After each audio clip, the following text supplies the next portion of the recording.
I wake up in the morning, I go all in. It's just my nature, that's just the way I am. And Marco is the same. We just make it happen. We just go. That's why we became coaches, because we got the energy behind us. We got the ability to stick to it and go in and just persist, stay focused.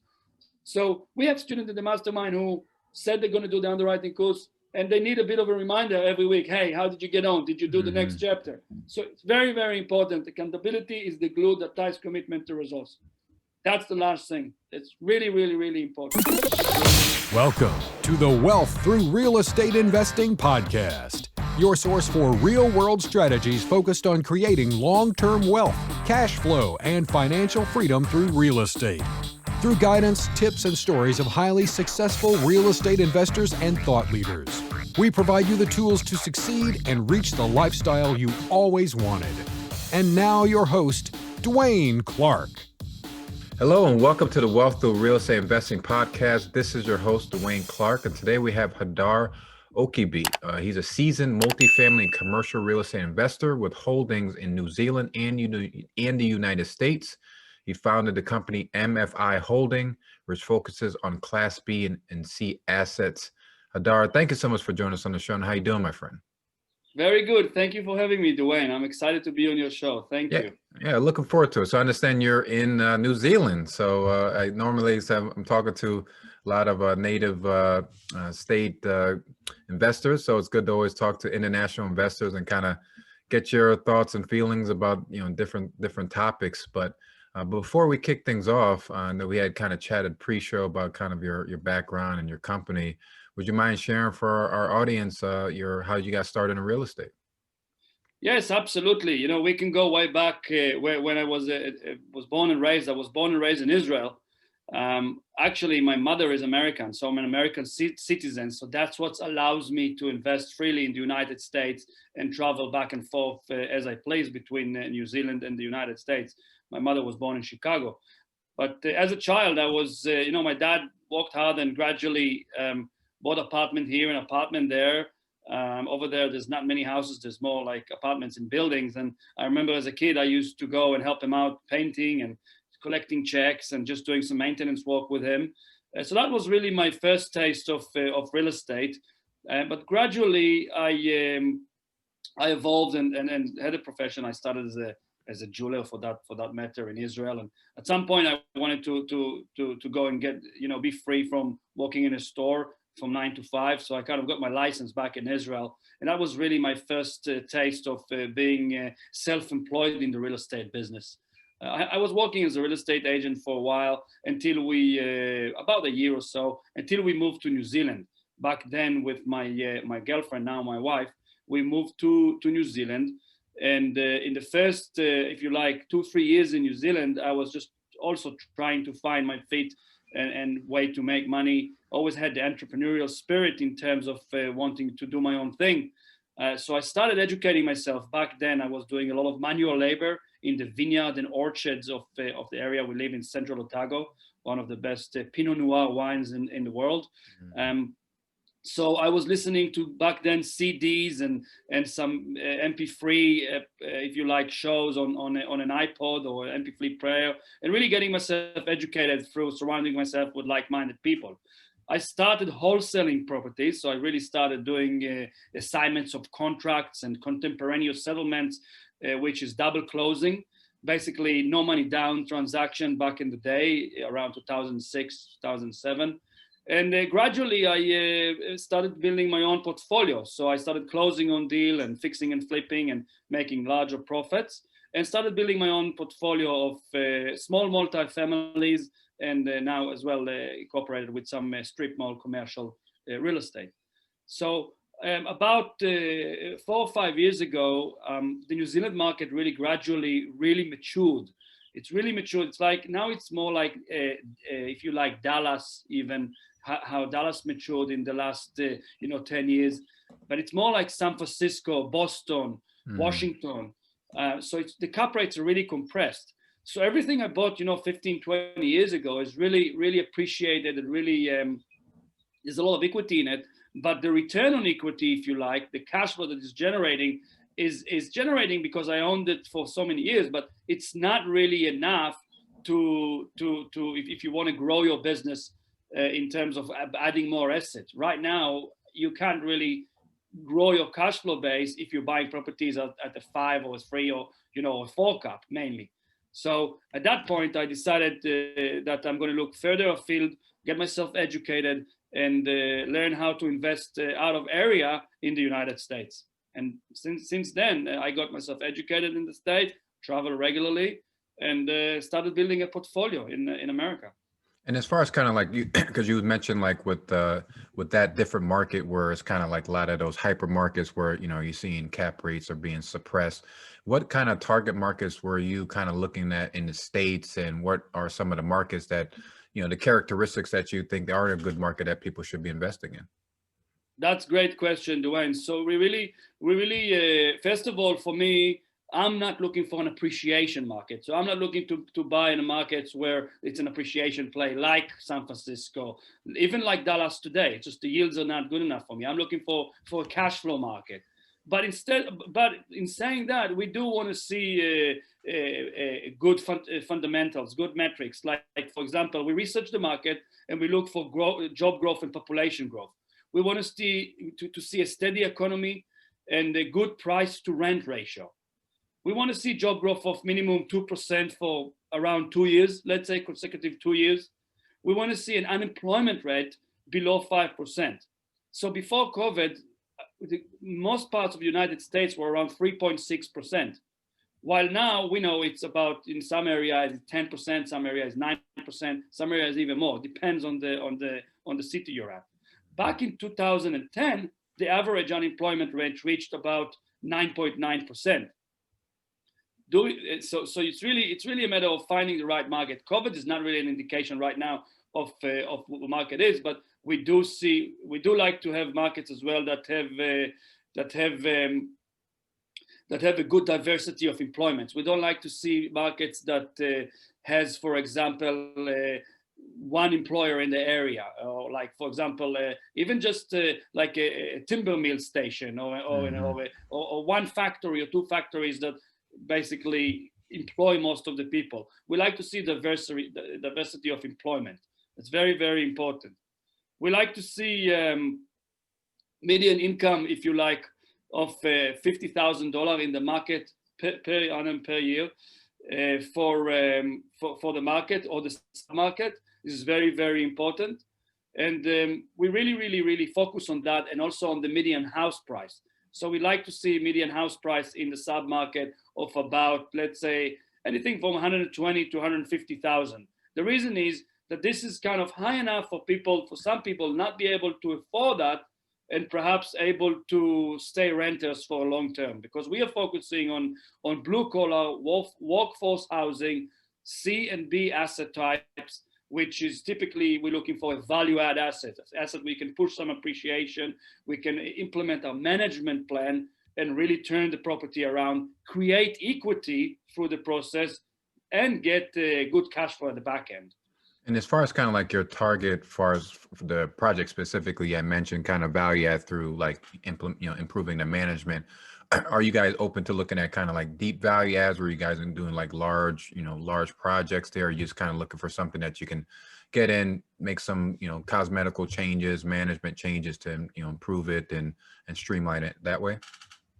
Yeah, we are open for deep value add. For example, my latest acquisition in late last year was 30% vacancy with a lot of some delinquencies, and we will probably go down up to about even 50% vacancy in that matter. It's a heavy lifting in terms of servicing the debt, within the first year or 18 months, but it's very rewarding. So we like that heavy value add. We will take on, for example, some structural issues, but it really depends what they are, and if you need to involve with the city and how much it's really involved with with red tapes, if you like, to go through the process of doing that. One of the easiest way to add value to multifamily or any income producing asset is to be able to find an asset which, for example, with multifamily, the rents are significantly under market. And that's pretty much a low-hanging fruit. So with that particular asset that we bought in late 2019, there was about 25 to 30% loss to lease, which means that the market around the rented by that much. For example, 2-bedroom unit was rented for $450, while the market rent was $600 to $625. So by getting into the asset and spending about $5,000 a door, we were able to replace the flooring with a vinyl plank flooring in the wet area in the kitchen and for example the bathroom.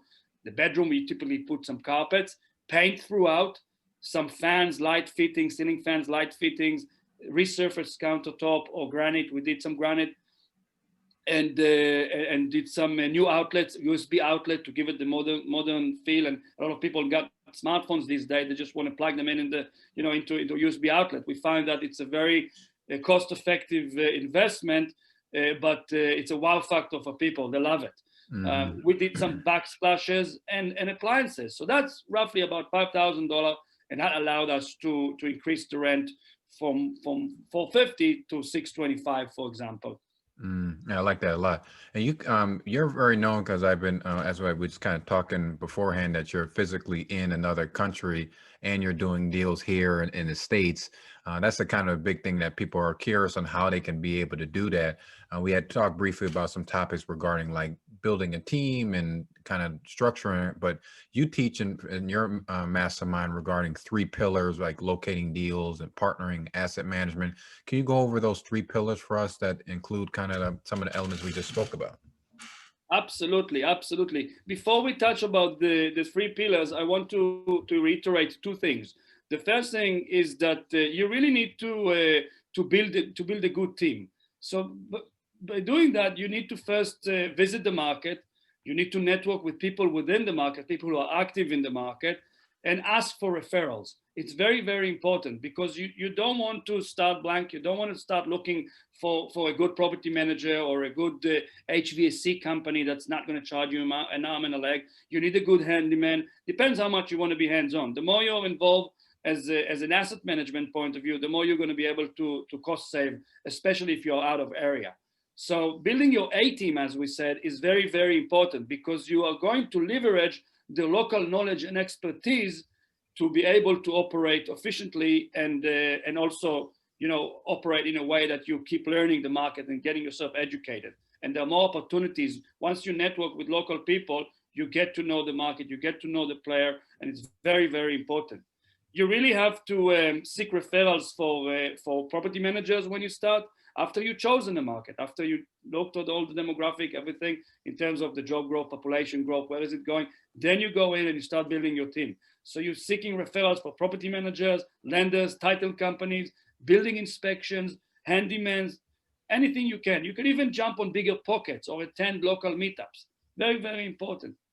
One thing is also to mention is that you want to make it clear that you really need to be prepared to visit the market regularly. Whether you are in the United States, flying from the East Coast to the center of the US, or whether you are out of the United States, you need to be prepared to visit the market regularly. If you're in America, you want to be there at least on a monthly basis, especially in the beginning when you get yourself stabilized and get yourself familiarized with the street, familiarized with the neighborhood, and with the professional within the market. If you're out of the United States, or if you're in Hawaii or traveling, you really want to try and make it at least every 3 months if you can. And it's an investment, and it's tax deductible as well. So that's what we did. I mean, that's what I did. I was traveling regularly and until I got my base cover and I got my boots on the ground. Mm-hmm. Once you establish, it makes it much easier. So that's very important. There needs to be a point of commitment that you're going to decide to go and give it all in and be present in that market. Because if you're not going to get the deal flow. You're not going to get the pricing. You're not going to be able to manage the project in an efficient way.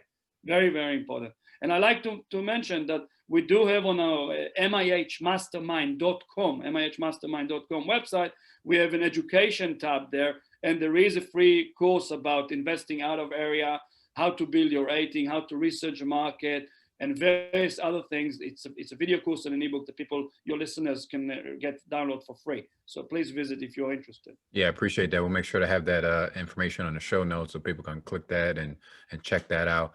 Can you kind of go over, I know that another big thing is underwriting, because obviously, you got to look at the market and get your team in place, do a whole bunch of stuff, but underwriting the deal, and especially how does that change now during like the COVID situation? Are you more aggressively underwriting as far as kind of the stress testing it to make sure that in case something like this happens, like this black swan event, that you're prepared and, you kind of make your plans in order to still be successful even during times like this? Yeah, absolutely. I will touch on underwriting, but I also want to just quickly mention the 3 pillars of multifamily, because I went on. I apologize. So I will briefly touch on that because you asked. The 3 pillars are simple: choosing the right markets that cash flow, creating deal flow, that's the next step, networking and partnering. It's very, very important. So you really need to have people around you, like-minded people that you like and you trust. You really, really, really, really, really need to surround yourself with like-minded people, because if you don't, it's going to be hard. Real estate is a long game. It's a marathon. It's not a sprint, and it's not something that will happen overnight. When I first moved to the United States, after building my team and choosing the right market, it took me a few months, or even 18 months, to land my first big deal, which was very lucrative with a lot of meat on the bone. So persistence and support is very important. Now, in regard to underwriting, if someone is not familiar with the terms, is basically analyzing the deal, analyzing a real estate deal. So nowadays with COVID, things are a little bit different because we are experiencing an unstable time with collections. Although most people are reporting that the collections are not doing too bad, later in early 2021, when the moratorium is going to pass and people will basically could be evicted, things might change and people might start defaulting. There's also a lot of talk about small businesses not being able to come back to the market. So it's really something that we need to watch out for in terms of when we underwrite now. We basically stress testing the deal, and I'm looking into my notes here. We are stress testing the deal today on how they are going to perform moving forward. So the things we are looking for is basically we are looking at different scenarios. When we are doing stress testing and analyzing, we're looking at a different scenario. We are basically, for example, increasing the economic vacancy. So economic vacancy, if you're not familiar with that, let's say, for example, you have a property that it's 100% occupied and 100% of the people are there, residents, but for example, only 90% of them are paying rent. So you have a 10%, what we call an economic vacancy. It's not a physical vacancy because the property is 100% occupied. So the economic vacancy is basically whoever is actually not paying, whatever is not paying. So what we like to do, we like to allow for the first year now, we stress tested by a 20% reduction in vacancy. So we increase the vacancy, the economic vacancy, meaning less money coming in. We even stress testing to see if in year 2, we will have a higher vacancy. We're even increasing it up to 25%. Another metrics we really, really like, and that's not COVID related. We always like to buy deals that there is enough buffer, if you like, enough upside in the income to create what we call a margin. So a margin is basically the percentage between what would you need to be to break even. So how much rent would you need to collect a year to break even to cover all your costs from the complete rent roll. So we like to have at least 30% margin, meaning that the property needs to can be 70% vacant and still cover the cost. That will be the line between needing to bring money from home or propping up the mortgage, propping up the expenses. So the property at 70% occupancy could sustain itself and keep producing the if you like, covering the cost. So that's what we call a 30% margin. Another thing we use these days when we do stress testing, and we do that on a regular basis, not even in COVID as well, when we play with the numbers, we plug the numbers in the underwriting, the analyzing sheet, and we play with amortization. So we do 15 years amortization, 20 years amortization, 25-year amortization, and a 30-year amortization. And the reason we are doing that is because in some situation, when you buy a value-add asset, the lenders that you're gonna be able to use, the community banks, which is another point to mention quickly, is that when you're moving into a new market, when you're deciding and choosing the right market, get your relationship with community banks established early on. Very, very important, because when you're finding a deal, which is a hairy deal, if you like, a heavy value add deal, or with vacancy or with a lot of some issues that needs to be addressed, the community banks will be the one that will fund the deal because they are familiar with the market, they're comfortable. Agency debt, which is Freddie and Fannie, will not touch a property. Obviously, there is a size related, so they don't do small loans like 500,000, 300,000, 600,000. Minimum, there is about, I think Fannie can do up to 750, depending on the loan. But typically, they want to see 90% occupancy for 90 days. So if you're buying a property which is not stabilized, which is value add, which is vacancy, or which wasn't occupied for a long time for 90 days, occupancy, 90% for 90 days, then you won't be able to get agency. So that's why your relationship with community bank is very important. But typically, community bank give you terms which are different. So they'll give you off the shelf, typically 20 years amortization. So that's why we are underwriting with 20 years. Some banks will give you 25 years. Maybe credit unions are a bit more flexible because they're regulated a little bit differently than banks. Mm-hmm. Some banks, if you're buying an asset which is really dilapidated or maybe 1960s vintage, they will only give you 15% amortization because the property needs renovation, and they're not going to let you have a longer amortization to pay off the debt because they believe the life of the property is a bit different, a bit shorter until you stabilize it. So we underwrite in all situation. When we look at our exit strategy, then we calculate the longer amortization, because if we refinance to Freddie and Fannie, we want to see how it will perform at year 3, 4, or 5. So we're playing with those metrics of the amortization. Interest rates, long-term principal and interest. For example, these days we can get loans at 3%. We really pay attention to the debt cover ratio and how it changes over the life of the asset. Personally, I'm a long-term investor. I'm generational wealth building, passive income. I'm not flipping apartment communities to generate profit. I'm more of a refinance and roll the money into the next deal approach. So we're looking how it will look once we are stabilized the asset after a number of years, after the principal and interest kicked in. If we had an interest-only period for 1 or 2 years, then we want to see the P&I, how does it look like in year 3, 4, and 5 moving forward. We're also doing it new, if we have a balloon in 5 years or after 3 years, then we want to see how would the asset perform with higher interest rate. It wasn't so long ago that interest rates were around 6% from some of the community banks. So we also plugging in, for example, at 6% principal and interest to see how would that look. Now we are in a low interest rate environment that could last for another, who knows how many years, could be a few more years. But we always stress test it. We want to see, you never know what's going to happen. Very, very important. We play with interest only typically between 1 to 2 to 3 years, depends on what we can get. We are very conservative with the underwriting. We always like to do a stress testing of various scenarios.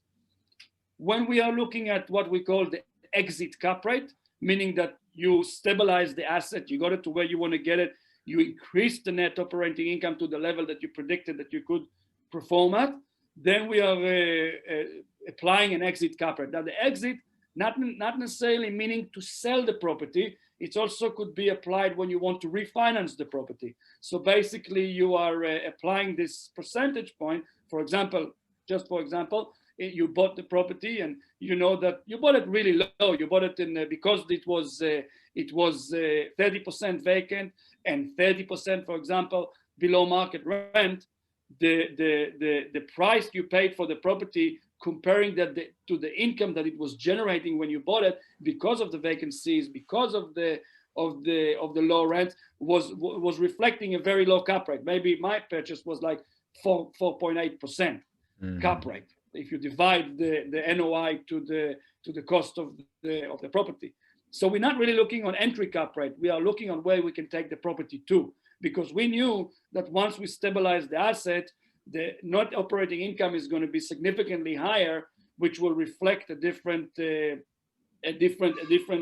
baseline for the income. So for example, you know that your market is it's a 6 cap. So what will happen maybe in 5 years' time?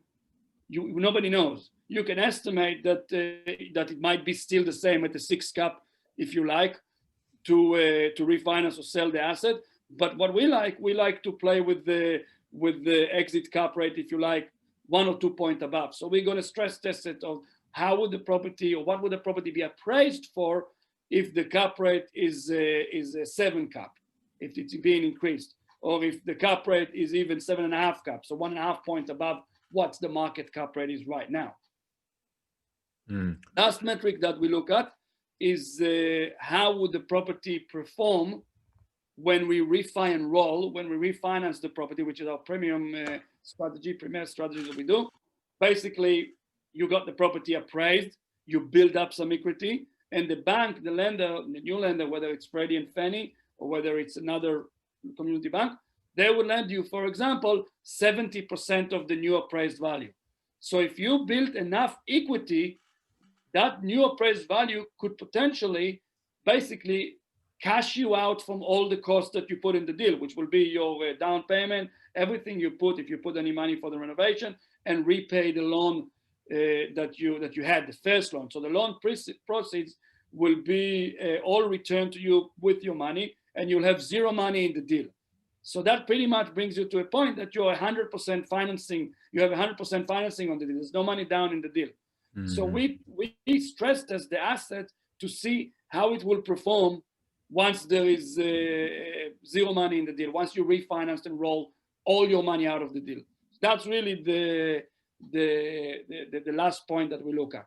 I like that a lot, because like I said, you go through like a very conservative look where you look at every single thing that could possibly go wrong and all of the scenarios of you on the outside and of course with the ultimate, because you guys said you guys played a long game of pulling all your money out and just keep rolling it in, building passive income, building a nice long-term portfolio. So I definitely like that a lot.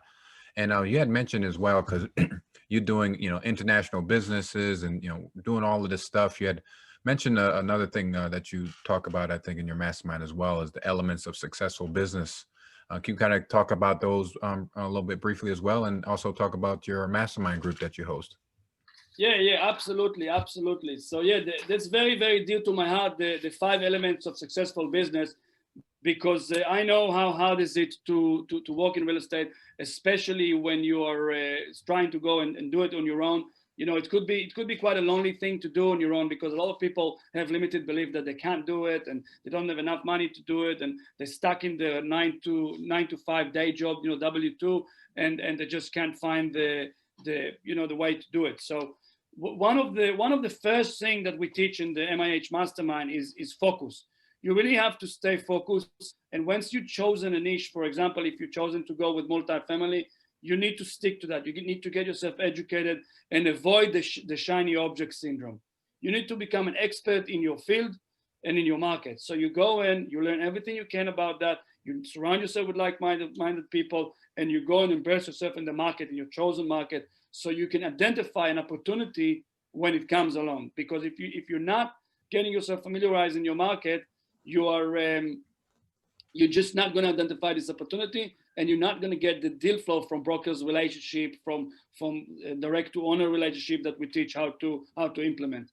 Multiple market is a lot of people go in and they say, I want to invest in Arizona, I want to invest in Texas, I want to invest in Colorado. They're spreading themselves too thin. They're not getting themselves established in one market, building those relationships with the brokers, with direct to seller, and being present in that market. Another thing that people do, which to take them out of focus, they are really giving up really quickly. So they give up. They basically look on different real estate strategies, maybe wholesaling, maybe lease options, many different stuff that they're trying to make money out of real estate, instead of focusing on one thing and making it happen. Very, very important. It even happened to me. I'm saying it from experience. I had a period of time quite a long time ago that really I just couldn't get deal flow when I was wholesaling, and somebody approached me with doing some online marketing stuff, a business directory, and I spent a lot of time and money trying to sell it and trying to build a website and everything else, and it was just a complete waste of time and money, because you need to stick to one thing, make it happen, and stick to what you're good at. Once you pick up momentum, if you stay focused, the ball will start rolling. Very, very important. Point number two of the 5 elements of successful business is measurable action. In the Mastermind, we do teach for students to have a quarterly action plans with key performance indicator. You really need to have one-page plan that has 3 focus areas for the quarter. Very, very important. We ask the student, what is the most important areas in your business to focus on in that quarter? So really, what are the things, small palatable things that you could achieve, not going and trying to conquer the moon in one quarter. It's all right to have big long-term goals, but to make progress and feel accomplished and really make steps towards your main time goal, you need to have a small palatable action step within the first quarter, within each quarter. So we really, really encourage to have 3 focus area. We help students to conquer them and stabilize them. Potential focus area, for example, could be even to a wholesaler, even to any real estate, to increase deal flow, improve your broker's conversation system, progressing on key projects that you have, finish them up, setting up meetups, for example, selling a property, making specific key hires. For example, when I started really scaling up my business, I had to hire an assistant. So I had to hire a virtual assistant, and it really changed my life. It really changed how my business operated. Now I'm able to focus on what we call the A and B level activities. All the lower level activities, the C and D levels, they are being delegated now for an assistant to do. And I'm sure you know that as well, Dwaine. You need to free up the time. You need to be focused on the most productive things for your business to grow your business, if you like, build a business, not a job scenario. Mm-hmm. So it's very, very important, because if you work on the admin stuff, if you work on the things that are time consuming and you're not even enjoying them, so it's not really, it's not going to make you happy, and it's not going to make you grow. Very, very important. And there are many virtual assistants in the Philippines and other areas that do not cost a lot to use. It's very, very, very highly recommended. Point number 3, proper time management. Very, very important to be organized. I use this. This is a weekly planner, if you like. In the beginning there, you might not see it. It says the morning routine. So every morning I do meditation. Mm-hmm. So I do, that's my thing. I wake up 6 o'clock in the morning. From 6 to 6:30, I'm doing meditation to fix my head, start nice, be in balance. And every person can do their own morning routine. Maybe it's a prayer, maybe it's scribing, maybe it's affirmation. For me, it's meditation. Very, very important. And then I really write down, I really review, if you like, my tasks for the week or my tasks for the day, in that matter. We really encourage students and encourage everybody to try and use their calendar as much as they can. Our weekly planner is something that I review every Saturday or Sunday, and I prepare it for the next week. So I know small things. Hey, contact Eddie, the handyman, make sure he installed the ceiling fans. Follow up with new leases, make some phone calls to the lender, set up meetings for the Mastermind. Go and meet Dwaine on Friday morning. Now it's Friday morning with us. We're a day ahead at 7 o'clock in the morning. Make it happen. So all of those little things needs to be written down. Even small things like now we got the votes as well. It's voting time here in New Zealand as well. So go and vote. Go and make it happen. Cross it out. And it's just one of those things that you need to tick off. So very, very important. Good times management. Your weekly planner is your accountability and execution process. Your engineer, if you like, of achieving your big picture's goals.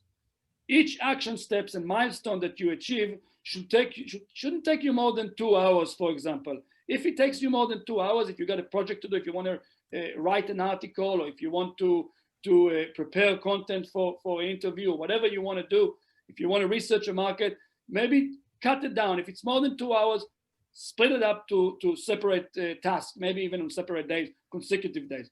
So you don't want to be overwhelmed. You don't want to be doing half a job. You want to do it in a palatable. You want to knock it down and move on to the next step. Very, very important. Figure out who does what and when. If you need to delegate something, if you need something done, is it something that you should do, or maybe you should just remind your virtual assistant how is it going, or to do something. You just follow up with that, but she needs to execute that. So I use Asana. Asana is a great tool as well for time management and project management, and it's just been awesome. I communicate with my assistant with that a lot. So yeah, like we said, very, very important time management. The next point, number 4, is understanding your financing.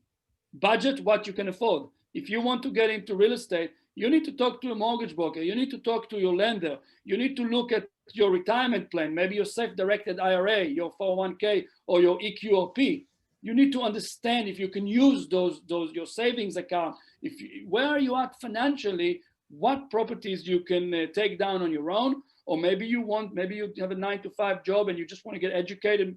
Meanwhile, you want to invest passively with other operator. So you need to see if you can use your 401k or EQOP, any retirement plan you have, to do that. Get your ducks in a row. Very, very, very important. Again, part of understanding your financing is as well to understand your underwriting. You know, we created the ultimate underwriting tool, if you like. It's a course. It's a course to underwrite multifamily apartments for private investors, partnership, joint ventures. It's not something that, if you like, it's level 1, but very, very good course. But it's not a syndication model. It's not waterfall and all those mind-boggling things that a lot of people don't need in their real estate career, specifically when they started. And people are feeling daunted for that. So we created the ultimate underwriting course. By the way, there's a link on the MIH Mastermind website as well to give to students as they join, so they can get themselves educated. Because if you don't know the numbers, you're not going to be able to make a decision and decide if the deal is good or not. And a lot of people we find are very concerned. They're kind of holding back from learning how to analyze deals because it's a number thing. Not everybody enjoys that.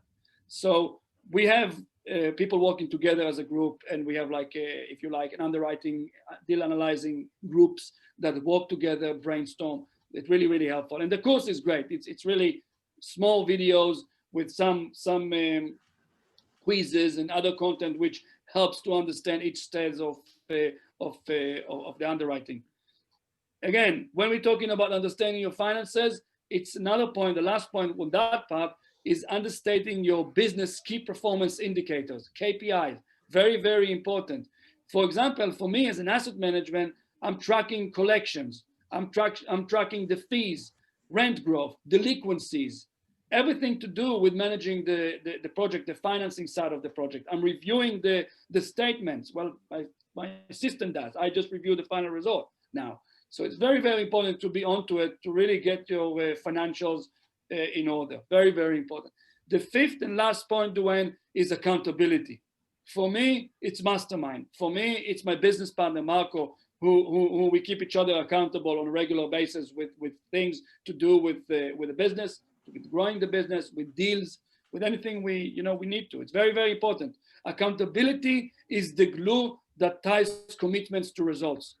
If you don't have accountability, if nobody keeping you accountable, you will not progress. A lot of people, they're not self-driven like myself.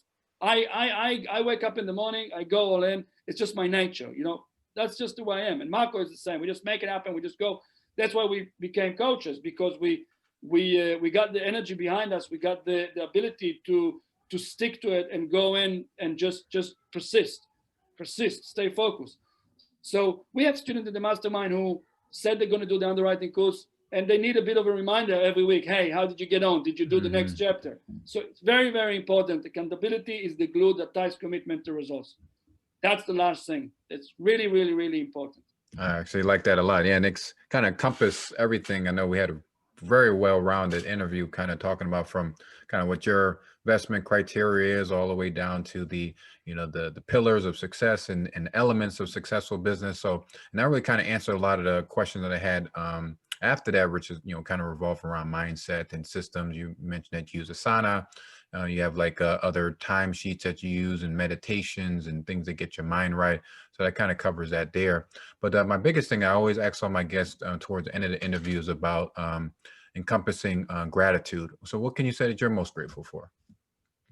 Part of my morning routine, if you like, when I meditate, I close my eyes, of course, and I just think about, thank you for my health, thank you for my freedom, being able to do the real estate for nearly 20 years and being able to have time with my family. That's for me, it's a tool, not just to help people to get into real estate now, which I'm greatly enjoying. I'm thankful for that, to being able to help people and inspire others to do that. But for me, it's also a tool to live a lifestyle by design with my family. Before COVID, we used to go, at least 2 holidays, 2 vacations a year, long vacations. Mm-hmm. So I'm always grateful for my freedom, and I'm grateful for my family. Those are the 2 things. And apart from that, we all have our own goals. And one of my goals as well is to be able to help other people. And, we started doing some work that we do in the background, just within the family. And we're grateful for being able to do that. So just gratitude, just being grateful for what you got and trying to be content with your life. Mm-hmm. and appreciate it and understand that life it's a process. Life is something that we all evolving, we all growing, and life throw things to you sometimes that you're not expected, some challenges, if you like, but you need to take them and just understand that you can walk through that and move forward if you are looking at in a positive way. Absolutely. I appreciate you sharing that as well. So I know we'll make sure to have your links. You gave out the web address for your mastermind and anything else that you're willing to share with us today. No, I just really wanted to thank you, Dwaine, for having me on the show. It was a pleasure, and I like your show a lot. Like I said, I did listen to quite a few of the podcasts, and there's quite a different mix of things that people can learn with. So I think it's great. And if anybody is interested in some free education, we got some free stuff on the mihmastermind.com website, different courses. There's a new ebook that I 2 actually new courses. One of them is about the real estate cycle. It's a free ebook. Anybody could go and download it. You can go on the education tab and just download it. There is the investing out of area education there, which is free. There's some other great videos under the free education area. And we have a partnership course and a real estate deal analyzing course, if anybody is interested. So if anybody wants to contact us, feel free to jump on the MIH Mastermind website, mihmastermind.com, contact us page, send me a message, and I'm really looking forward to catching up with anybody. Well, looking forward to it. Absolutely. So thank you so much, Hadar, for joining us on the show. Like I said, very insightful, very packed with a lot of information, a lot of good tips. And like I said, to get more information, just go to your website, download the guides, set up a call with you and kind of take that next step. But Hadar, really appreciate you taking the time with us and look forward to connecting with you again soon. Thanks a lot. I appreciate it. All right. Take care, my friend. Thank you. Thanks for joining us on this episode of the Wealth Through Real Estate Investing podcast. Don't forget to subscribe and leave us a review on iTunes or the listening platform of your choice. Also, please check us out at DwaineLClarke.com, as well as find us on Facebook for more useful content and resources.